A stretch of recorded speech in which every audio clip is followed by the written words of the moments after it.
Mother's Day is going to be here before you know it. It's May 14th, in case you forgot. And if you don't get mom the perfect gift, she probably won't be angry, just disappointed. And we all know how that feels. So why take the chance? And sure, flowers are fine if you like to be totally predictable. Go with drinks this year instead and raise a glass to the woman who raised you with Drizzly, the go-to app for alcohol delivery. Browse our curated selection of beer, wine, and spirits and send them near, far, or to wherever the moms in your life are. Oh, and here's the bonus. You can get her favorites delivered without breaking the bank, though mom doesn't need to know that. Download the Drizzly app or go to drizzly.com. That's DRIZLY.com and send the best drinks to the best moms in plenty of time for Mother's Day. Ding dong, it's Drizzly. Must be 21 plus and not available in all locations. Hi, I'm Yui Xu. And I'm Julie Krafchick. We're active daters turned dating sociologists. Here to dive into everything modern dating and relationships. Welcome to the Dateable podcast.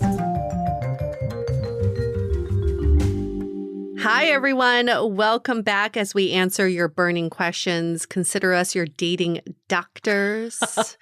Dr. Love. I'm just kidding. We're here to diagnose you and heal your dating trauma, your illness. Oh gosh, I hope we never have to call ourselves that. But that is kind of how we see these episodes of Brunch Talk, is we're helping you talk through whatever it is that you're going through. One, make sure you know you're not alone in this. And two, get a fresh perspective on what's going on in your head. And we love, love, love getting your questions, especially when they've been left in reviews. We said that we are going to bump up the ones in reviews, and we got one. So thank you for the 5-star review. And we're so excited to get to this burning question. The burning question is, in early dating, how do I come off not so strong that I scare people off? In more context, hello ladies, I'm a 30-year-old woman who needs some guidance in dating. I think my anxious attachment style sabotages most of my new relationships. I need help with pacing myself. I tend to come on too strong in the beginning, and I've realized that most people don't like that. Can you recommend some guidance on how to approach the first month, 2 months, etc. of dating? Spoken like someone who has true anxious attachment style, because I certainly had that while dating, is that the more you think about being anxious, the more anxious you get. Yeah. And so I suspect what's happening with you is that you get so in your head in those early days of dating that you ignore how you truly feel about this person. And all you want to do is just to keep them around. Make sure that you're chosen. Yeah. Make sure that they keep asking you out. And you don't even ask yourself, do I even like this person? The first thing I would say, above all else, is to not think, oh my gosh, am I getting too anxious? Am I coming on too strong? Because that's just going against the grain for you. There's no way an anxious person could be like, I'm going to be more chill. I'm just going to be cool about this. The more you say that, the more anxious you're going to get. So that would be my step number one, is to not suppress that part of you. Absolutely. I feel like I just got major PTSD to my dating life, Right. where I was constantly, trying to move things along. I never thought about if I like the person. And overthinking. This is a huge overthinking aspect, right? Of how am I coming off? Am I coming off too strong? Do they like me? Honestly, unless someone, have you even gotten that feedback that you're coming on too strong? Is this just imposed in your own mind? More of the question, if we can reframe it, instead of, does this person like me? Do I like them? Am I showing my true self? So many times we get hung up in this context of a date that we feel like we need to bring a different side of ourselves. We need to act in a certain way. We need to have the date talk. We need to pace it a certain way. We need this formula of how to approach the first month, the second month, all the months of dating. Yeah. Think about your friendships. Did it go that way? No. And when you just met people organically, whether they turned into romantic prospects or not, it wasn't so formulaic I think is the right word. Right. And I love dating apps. I'm Right. so pro dating apps, but I feel like the reason why it's become so formulaic is because we go into every date with this like context of I must figure out if this is my person to have a relationship with. It's like a bad singles event, right? It's like people are just so on. You can't be your real self when you're in that headspace. So how can you alleviate some of this going into a date? Maybe it's talking to a friend that you can feel like your true self before you go on the date. Maybe it's meditating or doing like breath work or listening to music, like something to calm yourself and get out of this date mentality. Right. You're putting so much pressure on yourself to be something you're not, to be someone you're not, to fit into this arbitrary timeline of how you think relationships should go, when every relationship is so different. The way we develop connection could be at a different pace from relationship to relationship. So once you've acknowledged that this is part of you and that's the authentic side of you, there is nothing wrong with acknowledging this with the person you're seeing, even in early dating. I think it's so great for someone to say, I tend to have anxious tendencies. I know this about myself and I try to catch myself. But at the same time, these are things that I need for me to not be so anxious. One is I really appreciate timely text backs. Yeah. I really appreciate if you have to cancel on plans that at least it's 24-hour notice. I don't think I'm asking for too much, but at least I know myself well enough to know this really works and these are my needs. Definitely. Well, before we go into it, let's take a quick break to hear from our sponsors. This episode is sponsored by HelloFresh. Did you know that HelloFresh does more than just delicious dinners? Not only can you take your pick from 40 weekly recipes, but you can choose from over 100 items to round out your order. From snacks and easy lunches to desserts and pantry necessities. Everything arrives in one box on a delivery day you choose. No more scouring the grocery store for that one ingredient to complete your recipe. HelloFresh takes away all that hassle by delivering fresh, pre-portioned ingredients so you have exactly what you need and helps you cut down on food waste. HelloFresh is also my secret to having great dinner parties. It takes all the pre-planning out of the equation so I can spend more time on other things like the playlist and table settings. My friends are guaranteed to enjoy the meals I make and think I'm some sort of incredible chef. So, want 16 free meals? Go to HelloFresh.com/Dateable16 and use the code Dateable16 for 16 free meals plus free shipping. Again, go to HelloFresh.com/Dateable16 and use the code Dateable16 for 16 free meals plus free shipping. HelloFresh, America's #1 meal kit. We are so excited to share with you our new podcast, Exit Interview. Dates don't usually end with a satisfaction survey, and yet we rate everything in our lives, from Uber drivers to local coffee shops. So why don't we do the same thing when dating? We're here to conduct the ultimate romance review, featuring daters hungry for love who have agreed to call up old flames to gather honest feedback. Welcome to Exit Interview. He upgraded himself to business class while I was in economy. Wait, Wow. what? There's feedback that will make you cringe. She could be a little bit hard-headed, like not reading the writing on the wall. And feedback that will make you swoon. When she said that she had feelings for you. I had no idea. Really? And maybe you'll learn a thing or two yourself about how you can be a better dater, lover, or partner. Obviously, knew I was gonna learn something. I didn't expect this. Welcome to Exit Interview. Listen to Exit Interview on the iHeartRadio app, Apple Podcasts, or wherever you get your podcasts. Yeah, I mean, this is definitely taking me back.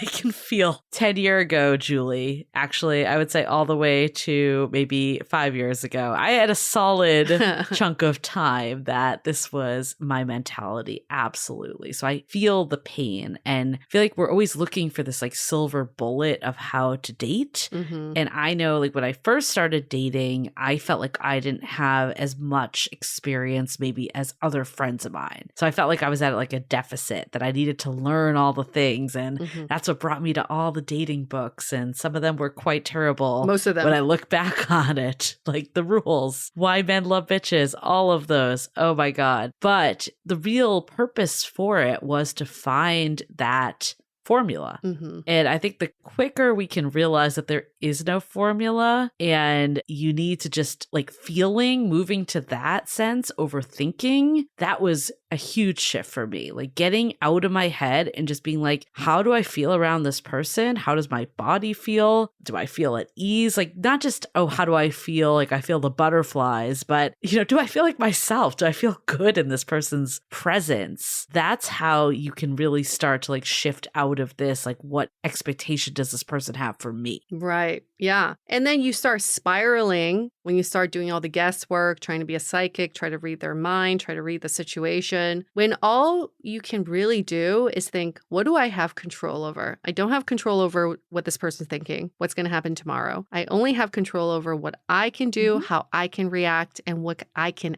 ask. So if there's a burning question for you, like, I thought we had a date on Thursday. It's Wednesday night. I haven't heard anything back. Instead of ruminating in, oh, is this still going to happen? Did I come off too strong? Did I say something that scared this person away? Just ask. Yeah. Hey, I think we have a date. Yeah. I think we have a date set for tomorrow. I just want to make sure we're still on. Are you still good? That's all you can do. And then you get your answer instead of trying to guess what it is. The anxiety comes from the unknown. And when you have unknowns in your head, you can flip that and say, what can I get answers to? Yeah. And that's the moment to take advantage of and say, okay, these are the unknowns and I'm going to get answers to answer these unknowns now. And I'm still curious, is this just something you're projecting or has someone actually told you that you come on too strong? Right. Yeah. So, we are big fans of the exit interview over here. So maybe you could ask someone like why, things didn't work out. A former flame. Former flame. Or maybe it's going to your friends. Sometimes your friends can actually see some patterns that you don't see yourself. That might actually be an easier first step. Do you come on too strong? You probably come on strong with them too, which is okay. If that truly is your personality type, that just might be your personality type. And the right person will be down for it. If you have friends or other people in your lives, then it's not a problem. That being said, if you're coming on too strong because you feel like you need to play these dating games and that's not actually your personality, right? But you're adhering to this date self of you, then that might be time to take inventory and say, like, is this actually who I am? And am I this coming on too strong in all parts of my life? Or am I just doing this in my dating life? Sometimes who we are in dating is not who we are in the rest of our lives. And a lot of times, like, rectifying that disconnect actually can set you up to just be a much more authentic version of yourself. Like I know for years, like I remember my best friend just being like, I don't understand why none of your dates progress.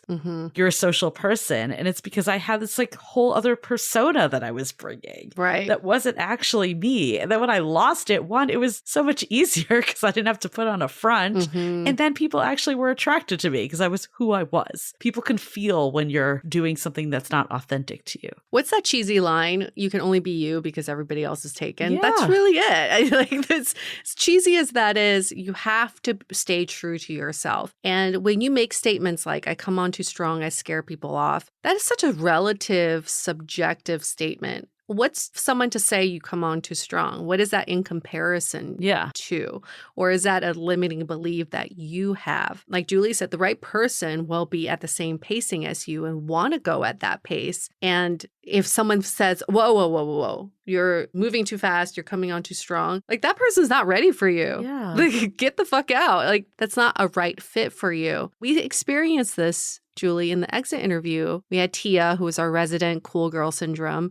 And she, for so many years, didn't voice her needs. Like she didn't DTR when she wanted to. She didn't ask for more commitment when she wanted to. So she came on our show, did that. We gave her that feedback. And then when she came back for the check-in episode, she said, oh, I think I overcorrected because now I'm expressing my needs too early. And this guy I really like says, I'm moving too fast. And we were like, no. Now you are authentic to who you are. You're expressing your needs. Yeah. You're just scaring off the wrong people. And that is okay. Because you got to make room for the right people somehow. Right. I think this really comes down to like, what is this? Is this in your head? Yeah. Is this just the wrong people? Or is this actually a personality challenge that you face in all parts of life? And if that's the case, like maybe there is some steps that can be taken to tone it down a little and read the room and make people feel comfortable, etc. But I feel like the only way that would be is if it's showing up across the board. It wouldn't just be dating. Yeah, exactly. Well, this is a good personal development journey kind of exercise, and you just have to get out of your own way in all of this. And I know you're looking for concrete answers like month number 2, you can ask for a sleepover. No, this is not how dating works.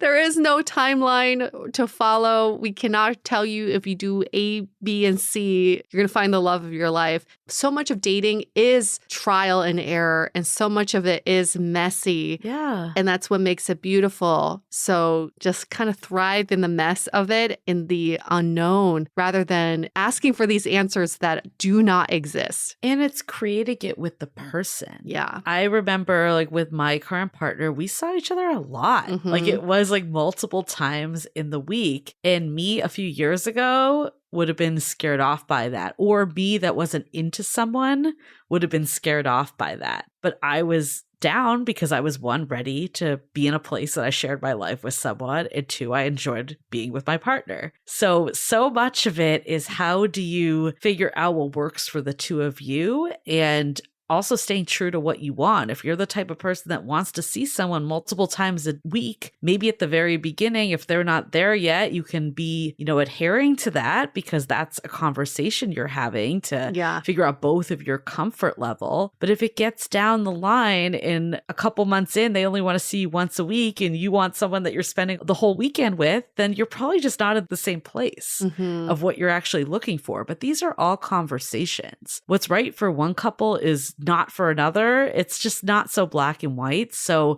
figure out what is it that you want. How do you want a relationship to look? And then just talk about it with someone. Find a middle ground to begin with and see what feels okay and what doesn't. That's right. Relationships are a negotiation. Dating is a negotiation. Think about it. When you ask someone out on a date, does Tuesday work for you? How about at 7? Do you like sushi? It's a lot of these questions because you're trying to understand what the other person's preferences are. That's the same thing as in early dating too. It's like, hey, I want to see you this weekend. How do you feel about that? And then you negotiate from there. You can't expect that other people know what your cadence is. And you can't also expect that your cadence is what they want as well. It's a constant negotiation. And I would also say in relationships, at least in the ones I've been in, there's a ramp up period and a chill period. You ramp up, chill, chill. You cannot be ramping up the entire relationship, but you also can't be chilling the whole time either. So you go through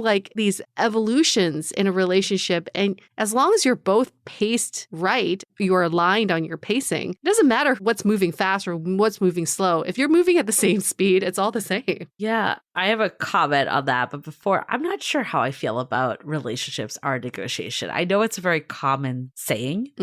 I would rather look at it as relationships are collaboration. I like that word. How do we, work together to find what's right for us? But that's just a semantic thing. And I know people say that all the time, but it's one of those things that I'm like, I don't know. The older I get, the more it becomes a negotiation because I get more set in my ways. And that makes it feel like a fight against each other, like a debate. I don't like that. That's what I don't like. Yeah, but it does. I get it. But a collaboration is comes from a place of openness that it's like, I usually like to do this on Wednesdays, but what do you like to do? And we can create that plan together. Has to start somewhere. Someone has to make a suggestion. Otherwise, the needle's not moved and the relationship is just stagnant. And I think the beginning parts of the relationship, I agree with you that it kind of there's different parts that fluctuate. The beginning is inherently awkward. It's inherently confusing. People don't know each other. We don't know how this other person operates. So give yourself grace, give the other person some grace as you're navigating this time, and just find what works for you. From experience, I feel like it naturally will ramp up if both people want it to. And then if it doesn't, that's a conversation. Yeah. And if someone can't meet you or at least be willing to get there, I think what I've learned over time too is we're not always on the same pace because it's two humans coming together, but they need to get to you. We need to eventually get to the same pace in a time that works for both people. So are they willing to get to your pace or at least have a proposal that can gradually get to it? Maybe you want to see them 4 days a week in month 1, but they really only want 2. Can you guys net out to 3? Like there's different ways to figure this out, but just be a little more, flexible, I'd say, in the beginning while communicating what it is you want and seeing how you two can come together. There you go. Flexible, yet communicate your needs. Also very important. Flexible, yet assertive. And staying true to yourself. Not hard at all, right? 3 really simple things. No, we get it. It's not that easy, but at least we can all practice these skills now. Thank you for that question. Thank you for writing it in the review. This is why we bumped it up. It's a good one. Above the hundreds of other questions that were submitted. So you're welcome, but we also thank you. If you also like your question to be bumped, just do exactly what this person did. Give us a 5-star review in Apple Podcasts, and you can write it in the body of your review with your question. We'll get to it right away. Or you can, I guess, do the old-fashioned way, DM us on Instagram at Dateable Podcast, or you can email us hello@dateablepodcast.com. Okay. Well, we will see you next week. Bye. The Dateable Podcast is part of the Frolic Media Network. Find more podcasts you'll love at frolic.media/podcasts. You can follow us on Instagram at Dateable Podcast and visit dateablepodcast.com for access to all the episodes and our premium programs. Also, make sure to subscribe today if you haven't already on Apple Podcasts, Spotify, or your favorite podcast platform, so you are the first to get all the latest episodes. And most importantly, stay dateable.